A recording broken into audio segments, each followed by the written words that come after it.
I'm going to try and make this video brief, but today I wanted to talk about why the UK is doomed. Now, this is more financially than anything else, but it applies to different areas of the UK system. But financially, let's discuss. So, really, the problem why the UK is doomed is because they haven't spent time cultivating their entrepreneurs and businesses. They focus more on suppressing their population, especially those of minorities, or the global majority, I would say. So people who have ideas, the UK is very Masonic, I would say, very deeply into cults and into secret societies. So, and the surveillance system that they use is very aggressive and they're very controlling of their population. They don't allow people to progress. If you actually look at the tax system, they cap people at the top and they cap people at the bottom. So, in a sense, everybody's forced to sit in the middle. And there's only a few families who sit at the top of the UK tax, like UK money system. So, because they control, they stifle entrepreneurship. People who are, especially from foreigners, people who are foreign who make a lot of money in the UK are not encouraged to stay or encouraged to progress. So unfortunately, that's the case for the UK. Now, if you look at it financially, like I was talking about, actually, there's only if the UK doesn't really provide many services or products or resources to other nations around the world. So the main focus of the UK outgoings or exports is financial services, so which is finance and accounting, which I talked about in my last video, is actually fake system. It's like a game system, an illusion, and it's all based off fake money and just printing of money and extortioning people through interest rates. So like check my other video to see, and I think it's called something like why the money system is doomed or something along that lines. But anyway, so because they don't really manufacture anything, they don't export anything. Their two main services are service sector, which is like care, the NHS, and that kind of system, where that money is made off of the workers in the UK. Now, I told you before, they keep the people capped at a very low rate, and the 40% tax on high earners is a disincentive for people to want to make a lot of money to go up past a certain barrier, and then obviously on top of that they're suppressed. So there's that limitation on their production of money.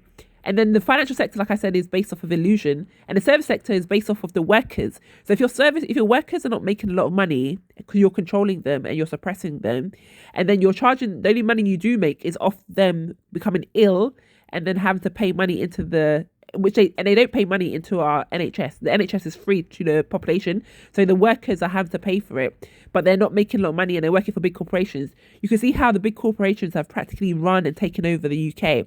And on top of that, obviously, I mentioned that these tend to be very select few individuals. There was an article that came out recently that talked about the top taxpayers in the UK. I think this was the last year, was Ed Sheeran and J.K. Rowling. Now, I'm sure they make a lot of money, but if your top taxpayers are celebrities who make money but they don't compare to big corporations, there's a problem there, because they're not making as much money. The money doesn't compare. So anyway, I'm sure you can make sense of that. I did look up the top 100 UK companies, and a lot of them are foreign, and a lot of them probably won't make that much money compared to like maybe the Americans, for example. But even the Americans have issues because they don't manufacture stuff like China does. So there's a big issue with European nations. What they've done is they became complacent. They relied on foreign resources from Africa and all the other parts of the world, and then they underdeveloped themselves. So there's a book called How They Underdeveloped Africa. But in a sense, they disabled themselves and handicapped themselves because they became too reliant on taking money and resources from other countries. So anyway, we have a big issue at the moment in the UK.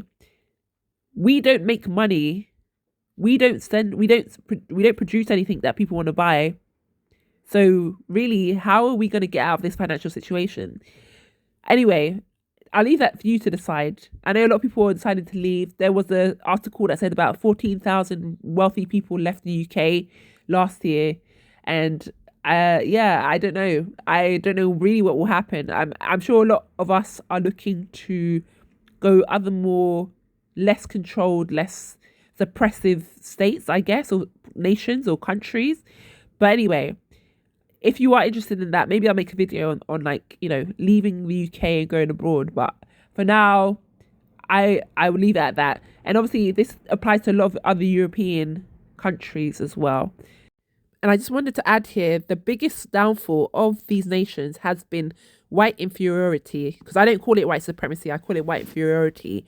And like I said, they only have a select few families who are at the top, and those obviously are English, like white bread people, and obviously they're of a Masonic or like secret societies. They're all connected to the royal family and the bloodlines. And I have to add that a lot of them are Jewish as well. So the Jewish control the secret societies like Freemasonry and Illuminati. I read an interesting book about it. So I'm sure you'll come across it if you do look into that type of thing.